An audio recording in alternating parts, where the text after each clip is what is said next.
மனிதர்களாகிய நாம பேசுறப்ப நமக்கு அந்த லாங்குவேஜ் புரியுது. பட் அனிமல்ஸை பத்தி யோசிச்சிருக்கீங்களா? அவங்களோட கன்வர்சேஷன் நமக்கு ஜஸ்ட் ஒரு சவுண்ட் மட்டும்தான். ஆனா இப்போ கொஷன் என்னன்னா, உண்மையாவே அனிமல்ஸோட சவுண்ட்ஸ் ஜஸ்ட் ஒரு சத்தம் மட்டும் தானா, இல்லைனா அதுக்கு பின்னால ஏதாவது ஒரு டீப் மீனிங் இருக்கா, கன்வர்சேஷன் இருக்கா? இந்த மாதிரியான கேள்விகளுக்கு பின்னால் இருக்கக்கூடிய விட என்னன்னு தான் இன்னைக்கு நம்ம இந்த வீடியோல பார்க்க போறோம். ஸோ வாங்க வீடியோக்குள்ள போலாம்.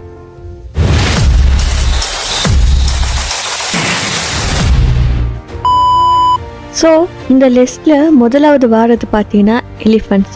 ஸோ யானைகள்னு சொல்கிறது ரொம்பவே அமைதியான ஒரு விலங்குன்னு சொல்லித்தான் நாம் நினச்சிக்கிட்டு இருப்போம். பட் உண்மை என்னென்னா, இந்த யானைகள் வாயை திறக்காமலேயே ஒருத்தருக்கு செய்தி அனுப்பிக்கொள்கிறாங்க. ஸோ அது வெளியிடுற சத்தம் பார்த்திங்கன்னா ரொம்பவே மெதுவான அதிர்வுகளில் இருக்கும். ஸோ அந்த அதிர்வுகள் நம்ம மனிதர்களோட காதுக்கு கேட்க முடியாது. ஆனால் இன்னும் ஆச்சரியமான விஷயம் என்னென்னா, அந்த அதிர்வுகள் எல்லாம் பார்த்தீங்கன்னா பூமி வழியாக தான் பயணம் பண்ணுது.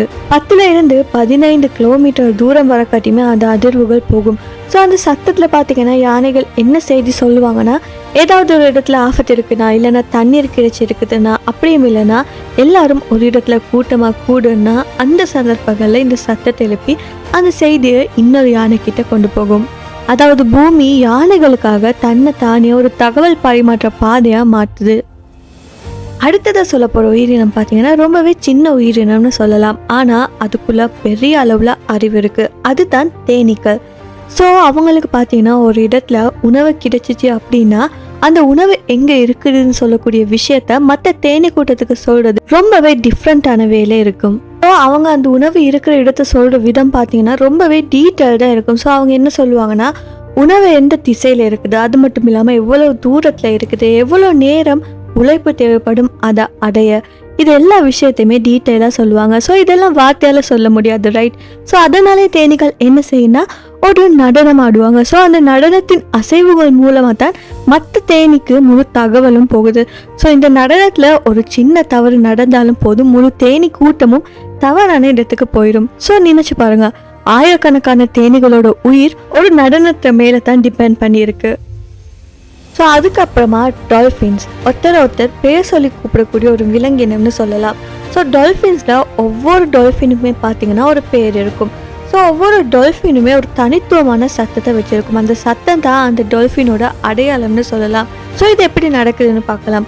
ஒவ்வொரு டால்ஃபினுமே பிறக்கிறப்ப ஒரு தனித்துவமான சத்தத்தோட தான் உருவாகும். ஸோ மற்ற டால்ஃபின்கள் பார்த்தீங்கன்னா அந்த சத்தத்தை அந்த டால்ஃபினை அழைக்கிறதுக்காக பயன்படுத்தும். ஸோ இது தான் அவங்களோட கன்வர்சேஷனாக இருக்குது. அந்த சத்தத்தை வச்சு தான் ஒருத்தர் இன்னொருத்தர் அடையாளம் காணுவாங்க. அது மட்டும் இல்லாமல் இந்த டால்ஃபின் பார்த்தீங்கன்னா பதில் சொல்கிறாங்கன்னு சயின்டிஸ்ட் எல்லாம் கண்டுபிடிச்சிருக்காங்க.